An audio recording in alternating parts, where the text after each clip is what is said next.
Hello भाई।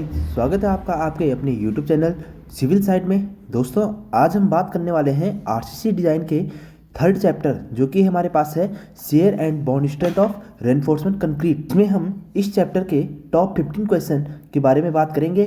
तो ये वीडियो आपके लिए काफ़ी बेनिफिशियल होने वाली है, इसलिए वीडियो को लास्ट तक जरूर देखें। अगर वीडियो अच्छी लगे तो वीडियो को लाइक तथा चैनल को सब्सक्राइब करना मत भूलना। तो चलते हैं अपने वीडियो की तरफ।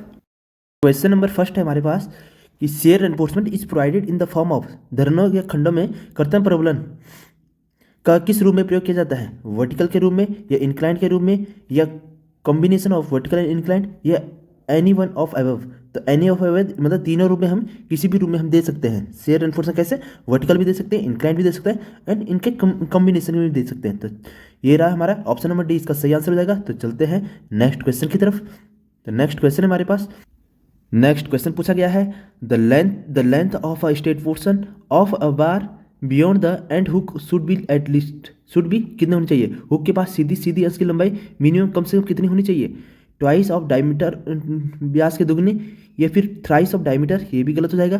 4 टाइम ऑफ द डायमीटर, जो हमारा स्ट्रेट पोर्शन होता है, जो ये हमारा स्ट्रेट पोर्शन होता है बार के बाद, ये मिनिमम कितना होना चाहिए? 4 टाइम ऑफ डायमीटर होना चाहिए। ठीक है, 4 डाया हमें याद रखना है। तो ऑप्शन नंबर सी इसका सही आंसर हो जाएगा। तो चलते हैं नेक्स्ट क्वेश्चन की तरफ। नेक्स्ट क्वेश्चन हमारे पास, the total length of a crank bar दो डिस्टेंस डी है at 45 degree in case of beam of effective length L and depth is D. तो हमें क्या बताना है? क्रैंक लेंथ हमें बतानी है। तो क्रैंक लेंथ कितनी हो जाती है? ये हो जाती है, क्रैंक लेंथ किसे कहते हैं? जैसे हमारे पास ये बार है, हमने इसे मोड़ देते हैं, तो ये वाली लेंथ जो होती है ये हमारी क्या होती है? क्रैंक लेंथ हो जाती है। तो क्रैंक लेंथ हम किससे निकालते हैं? इसके लिए फॉर्मूला होता है, जो हमारी क्लियर लेंथ होती है उसमें 2 प्लस 2 इंटू 0.42 इंटू डी कर लेते हैं। तो ऑप्शन नंबर सी इसका सही आंसर हो जाएगा। तो ये तो चलते हैं नेक्स्ट क्वेश्चन की तरफ। तो नेक्स्ट क्वेश्चन हमारे पास, the nominal shear stress in a reinforcement concrete beam is given by. प्रबलित कंक्रीट धरण में अभिहित अपरूपण प्रतिबल टाउ भी होता है। तो टाउ भी का फॉर्मूला हमें याद रखना है। टाउ भी इक्वल टू क्या हो जाता है? Tau v equal to v u upon b into d. ठीक है, v u upon b into d हमें याद रखना है। ये उत्तराखंड जेई 2016 में आया है। तो बात करते हैं नेक्स्ट क्वेश्चन की। तो नेक्स्ट क्वेश्चन हमारे पास, the in reinforcement concrete lap splice should not be used for bars having diameter larger than. प्रबलित कंक्रीट छड़ों में हम लैप नहीं करते हैं किनमें?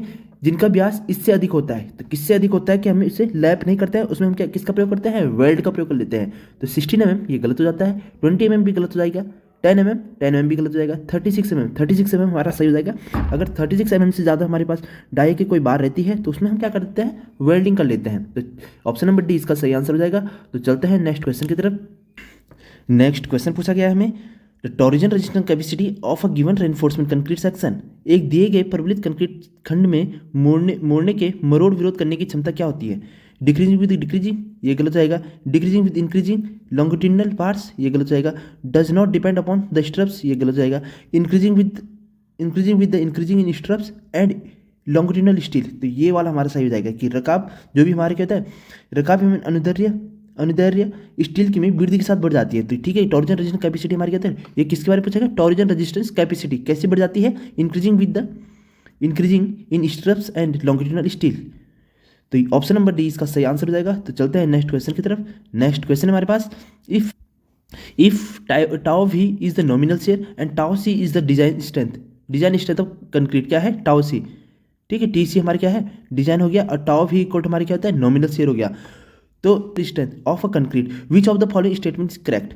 टाउ भी टाउ सी से अगर हमारा बड़ा हो जाता है तो इसमें क्या होता है? To be design for shear, ये गलत हो गया, ये हमारा गलत हो जाएगा। Tau v greater than tau c maximum the minimum shear enforcement, ये भी गलत हो जाएगा। इसमें दो चीज़ें समझने की जरूरत है। तो दो चीज़ें कौन सी होगी? अगर हमें टावा वी की वैल्यू ग्रेटर देन है टावा सी से, तो हमें कोई रेनफोर्समेंट देने की जरूरत नहीं है।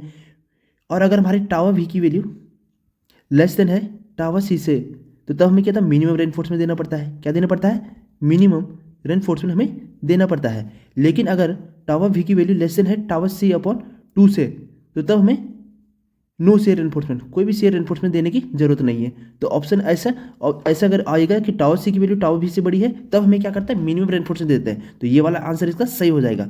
तो चलते हैं नेक्स्ट क्वेश्चन की तरफ।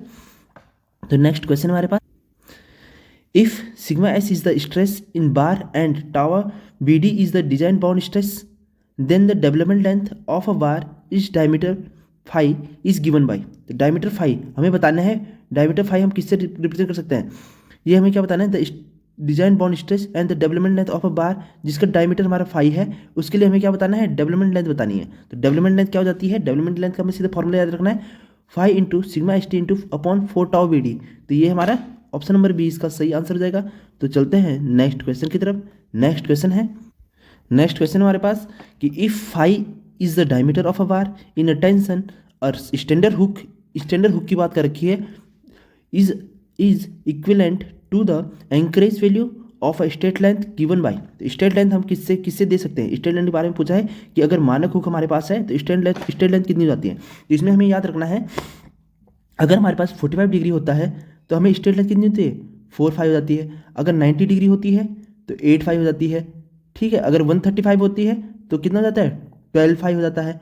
ठीक है, 12 5 हो जाता है। लेकिन जब हमारे पास स्टैंडर्ड हुक की बात होती है, मानक हुक की जब भी बात होती है तो 180 डिग्री होता है। तो 180 डिग्री में हमें याद रखना है, 180 डिग्री के लिए हमें क्या आंसर याद रखना है, ऑप्शन नंबर सी इसका सही आंसर हो जाएगा, 16 5। ऑप्शन नंबर सी सही हो जाएगा। और ये भी हमें साथ साथ इनके याद रखना है, 45 डिग्री के लिए 4 5, 90 डिग्री के लिए 8 5 और 135 डिग्री के लिए 12 5 याद रखना है। तो चलते हैं नेक्स्ट क्वेश्चन की तरफ। तो नेक्स्ट क्वेश्चन हमारे पास, the tensile strength of concrete expressed as the ratio of compressive strength.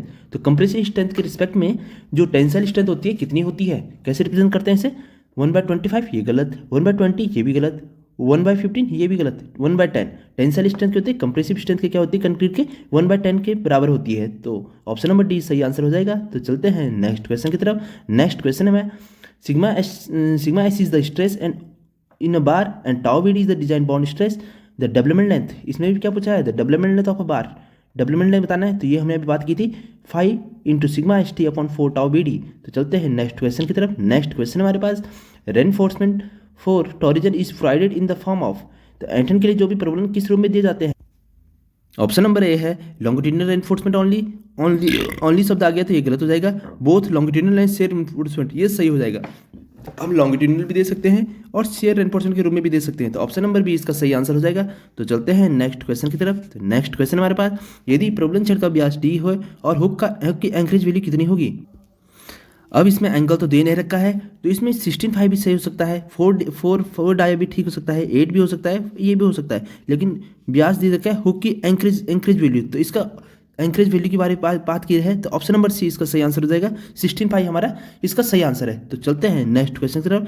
Last question हमारे पास, यदि काफ़ी इंपॉर्टेंट क्वेश्चन है वाला, यदि इस्पात का प्रतिशत बढ़ाया जाता है तो क्या होता है। यदि हम क्या करते हैं, स्टील का परसेंटेज बढ़ा देंगे तो उससे हमारा क्या इफेक्ट पड़ता है, सेक्शन पे क्या इफेक्ट पड़ेगा। अगर हमने यहाँ पे स्टील का परसेंट बढ़ा दिया तो ये हमारी उदासीन न्यूट्रल एक्सिस होती है, तो इस पर क्या इफेक्ट पड़ेगा।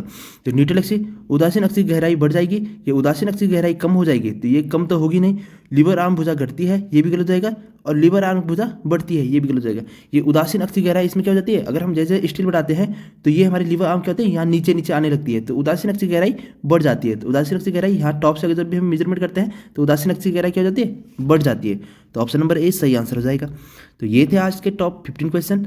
अगर वीडियो अच्छी लगी हो तो वीडियो को लाइक तथा चैनल को सब्सक्राइब करना मत भूलना। Thank you, good bye.